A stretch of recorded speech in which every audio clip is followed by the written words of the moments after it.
Everybody, and welcome back. In this video we are going to be adding functions to our database service class which are going to allow us to perform operations on our Firestore database with regards to the different chats inside of it. The first function that we're going to be working on is going to allow us to stream chat messages for the chat that we're currently taking a part in. So with that said, let's get into it and let's see how we can create that function. So inside of my database service class is where I'm going to be adding this function, and the function is going to be returning a stream, and it's going to be called stream messages for chat. So let's get into it and let's see how we can do it. So in my function where I have get last message for chat, after that I'm going to be adding another function which is going to be responsible for providing us the stream of recent messages. So I'm going to say that this function is going to return a stream of type query snapshot. And then it's going to be having a name. So what's going to be the name? Well, it's going to be stream messages for chat. And then after this, I'm going to say that the function is going to have an argument passed to it, and that's going to be our underscore chat ID. And with this, that's pretty much all we have to do. Now, what are we going to do? Well, what we're going to do is that we're going to go to our database, and then we're going to go to our collection. What collection? Well, we're going to go to our chat collection. From there, we're going to go to a document which is going to have the ID of the chat ID that gets passed in. And from there, we're going to go to a collection, and the collection is going to be called messages collection. Once inside messages collection, we need to order stuff. And we're going to order stuff by the sent time key. So sent time. And then what we're going to do is that we're going to set the descending value to be false. And once that is done, then we're going to take the snapshots from it and we're going to return these. And then I'm going to do Alt-Shift-F command save. And that's pretty much all we have to do for our stream messages for chat function. So now that this function is done, the next function that I'm going to be working towards is going to be a function which is going to allow us to actually delete a chat. So it's going to be a function which will actually perform a delete operation on one of the documents that we have inside of our Firestore database. So to do this, I am going to create a new function inside of my database service, and I'm going to call that delete chat. So we have that, and this function is going to be a asynchronous function would not return anything. Hence, I just say that this function is going to return a future void. And with that done, the next thing that I'm going to do is that I am going to say that this function is going to take a string, which is going to be the chat ID, and then open this function definition. So what we're going to do is that we're going to have a try-catch block, because deleting something that doesn't exist might cause an error. So in that case, we can just print the error and not have the app crash. And then in the try block is where all of the magic is going to happen. So we're going to do an await call, and we're going to do db.collection. And then what we're going to do is that we're going to access our chat collection. So there we go. From there, we're going to go to the specific doc that we want to delete. So that'll be specified by the chat ID. And then we'll call this method delete on it. And with this, we can do Alt-Shift-F command save. Now I have to mark my function as asynchronous, because we're using an await call in there, and do command save. So now with the delete function done as well, the next function that we're going to be working towards is going to be a function which is going to allow us to actually send a message to a specific chat. So to do that, we're going to be creating a function which is going to be called add message to chat. So I'm going to again go to my database service, and I'm going to add this function after my stream messages for chat function. And this function is going to be called, first let me define the type for it. So it's going to return future void add message to chat.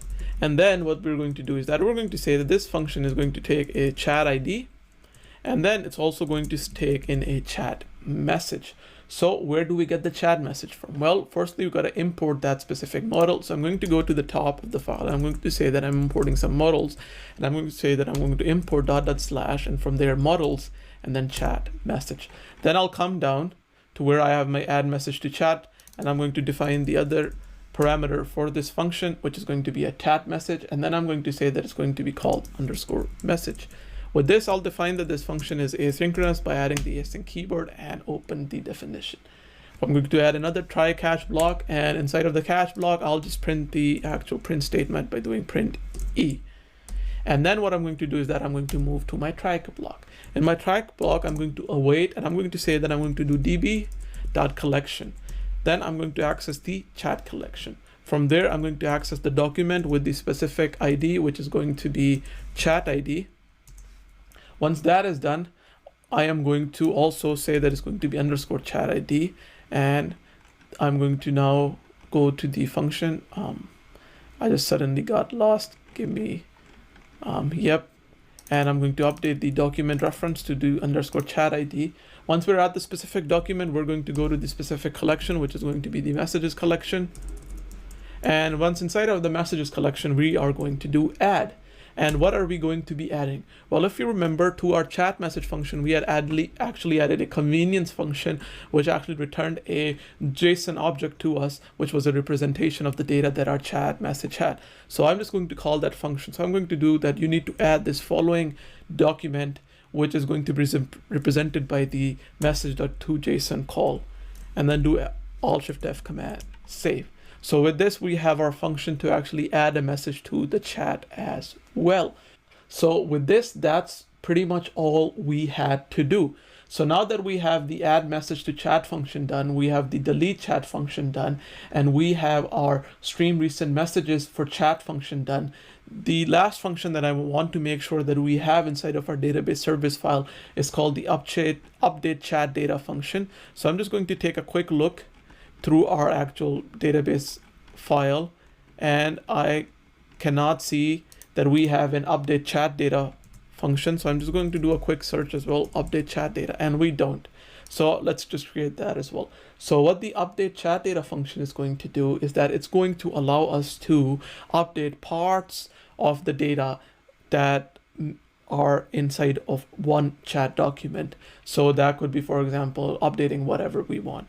So to do that, what I'm going to do is that I'm going to create another function inside of my database service, and I'm going to call it update chat data.